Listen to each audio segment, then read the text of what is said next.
মাংসটা। রিমি আটা মাখছে। रोम रोम भाइयों, सिस्टम पार देंगे। বাইরে আসার জন্য বসে আছে, ঠায় বসে আছে। তোমার মন খারাপ? আমার মন খারাপ। আসবা তুমি বাইরে? বাইরে গান বাজছে।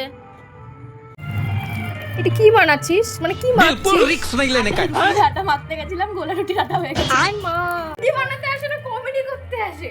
A few moments later. বাইরে ভীষণ পরিমাণে গান বাজছে, তাই ভিডিওটি মিউট করতে বাধ্য হলাম। কিছুটা কাজ সেরে ওপরে চলে এসেছিলাম চিকুকে খাবার দেওয়ার জন্য, আর এদিকে বোন চিকুর সাথে ভীষণ খেলছে। সেই যে চাদরটা ছিঁড়ে ফেলেছিল, সেই চাদরটাকে নিয়েই ও মানে ভূতের মতো খেলে। আর এদিকে যখন ওকে খাবার দেওয়া হয়, ও কারোর কথা পাত্তা দেয় না। যার হাতে খাবার থাকবে ও তখন তার পিছু পিছু ঘুরবে। এই যে আমি যেমন আমার হাতে খাবার রয়েছে, ঠিক তেমনি ও আমার পিছু পিছু ঘুরছে। আমি যেদিকে যাবো সেদিকেই যাবে।